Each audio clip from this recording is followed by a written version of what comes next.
भीष्म ने विराट युद्ध में कर्ण और अर्जुन के बीच लड़ाई क्यों रोक दी और क्यों अर्जुन को पीछे हटने के लिए मजबूर किया, आइए जानते हैं इस वीडियो में।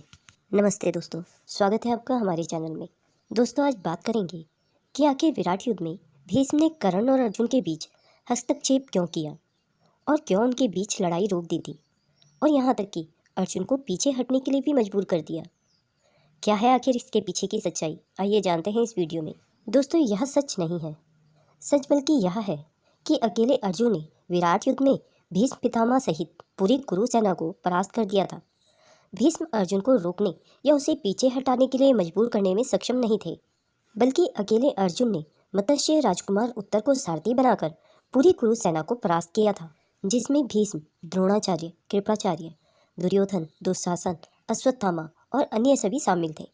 कम से कम 2 बार सम्मोहन अस्त्र से उन्हें मार गिराया। हालांकि भीष्म पर सम्मोहन अस्त्र का कोई असर नहीं हुआ और उन्होंने अर्जुन पर फिर से हमला किया, लेकिन फिर से हार गए।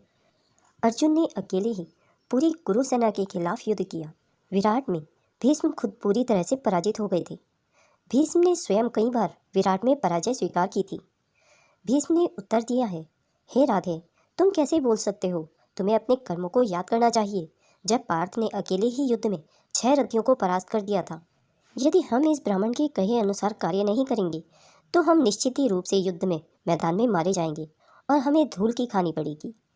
धृतराष्ट्र ने भीष्म से विनती की और उन्हें शांत किया। उन्होंने राधे की निंदा की। बोरी सी अनुवाद के अनुसार कर्ण की बातें सुनकर शांतनु पुत्र भीष्म पुनः महाराज से बोले, वह सदैव पांडवों के वध की बात करता है, किंतु वह महापराक्रमी पांडवों का 16वां अंश भी नहीं है। जान लो कि तुम्हारे दुष्ट पुत्रों पर जो विपत्ति आने वाली है वह इस दुष्ट सूत पुत्र का ही काम है। तुम्हारा दुष्ट पुत्र सुधोधन उसी पर ही आश्रित है। वह शत्रुओं का नाश करने वाले उन वीर देवपुत्रों की उपेक्षा करता है। उसने अतीत में ऐसा कौन सा अत्यंत कठिन कार्य किया है जो किसी भी पांडव द्वारा पहले किए गए किसी भी कार्य से मेल खा सके? विराट की नगरी में उसने धनंजय के पराक्रम से अपने प्रिय भाई को मारा हुआ देखा। तब उसने क्या किया? धनंजय ने एक साथ सभी कौरवों पर आक्रमण किया, उन्हें परास्त किया और पशुओं को वापस ले लिया। क्या वह उस समय वहाँ नहीं था?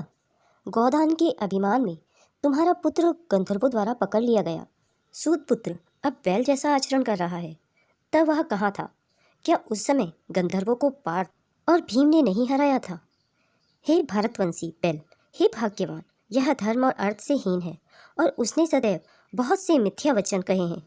जब महामना भारद्वाज ने भीष्म के वचन सुने तो उन्होंने उन राजाओं के बीच में धृतराष्ट्र को प्रणाम करके कहा, हे राजन, हे भारतवंशी श्रेष्ठ, भीष्म ने जो कहा है उनके अनुसार कार्य करो। तुम्हें काम और अर्थ के लोभी लोगों की सलाह का पालन नहीं करना चाहिए। युद्ध में उतरने से पहले मेरा विचार है कि हमें पांडवों के साथ समझौता कर लेना चाहिए। मैं जानता हूँ कि पांडव अर्जुन संजय द्वारा बताए गए वचनों के अनुसार ही कार्य करेंगे। तीनों लोकों में उनकी बराबरी करने वाला कोई धनुर्धर नहीं है। वहीं पर बोरी सीई अनुवाद संधि पर्व द्वारा भगवान कृष्ण के संजय से कहे शब्द हैं, देवता, असुर, मनुष्य, यक्ष, गंधर्व और नाग, इन तीनों में से मुझे कोई ऐसा नहीं दिखाई देता जो युद्ध में पांडवों का सामना कर सके। विराटनगर में एक अद्भुत चमत्कार की चर्चा की गई है, जो कि एक ही चमत्कार के लिए पर्याप्त है। विराटनगर में पांडव पुत्र का सामना होने पर वह सभी टूटकर चारों ओर भागने लगे। यह पर्याप्त उदाहरण है। ऐसा बल, पराक्रम, तेज, गति, हाथों की निपुणता, दृढ़ता और धैर्य पार्थ के अतिरिक्त किसी और में नहीं है। भीष्म और द्रोणाचार्य ने भी पुनः इसकी पुष्टि की है। कुंती के वचन सुनकर महारथी भीष्म और द्रोण ने दुर्योधन से ये वचन कहे, जो अपने वश में नहीं था। हे नरसिंह, तुमने कृष्ण के समक्ष कुंती के कहे हुए वचन सुने हैं। वे श्रेष्ठ और अर्थपूर्ण हैं। वे परम धर्म के अनुरूप हैं। वासुदेव की स्वीकृति से कौन्तेय उसी के अनुसार आचरण करेंगे। हे कौरव, राज्य के बिना वे शांत नहीं होंगे। तुमने सभा में पार्थ और द्रौपदी पर अत्याचार किया है, किंतु तब वे धर्म के पास में बंधे हुए थे और उन्हें यह सहन करना पड़ा। किंतु शस्त्र चलाने में कुशल अर्जुन, दृढ़ निश्चयी भीम, 2 तरकस, रथ और ध्वजा युधिष्ठिर और वासुदेव जैसे गांडी मित्र के रूप में अब तुम्हें क्षमा नहीं करेंगे। हे महाबाहु, तुमने पहले ही देखा है कि बुद्धिमान पार्थ ने विराटनगर में युद्ध में किस प्रकार सबको परास्त किया था। इसी तरह एक अन्य अनुवाद में भीष्म पर्व में भीष्म ने पुनः स्वीकार किया है कि किस प्रकार वह और अन्य सभी विराट में अर्जुन से पूर्णतः पराजित हो गए थे। विराट के नगर में उसने हम सब पर अकेले ही हमला कर दिया। यही इसका सबूत है। वह क्रोधित था और उसने मुझे और द्रोण को युद्ध में हरा दिया। कर्ण ने भी स्वयं महाभारत के 17वें दिन इसे स्वीकार कर लिया था। विराटनगर में अकेले रथ पर सवार होकर उसने हम सभी को परास्त कर दिया, हमसे पशुधन छीन लिया और महारथियों के वस्त्र छीन लिए।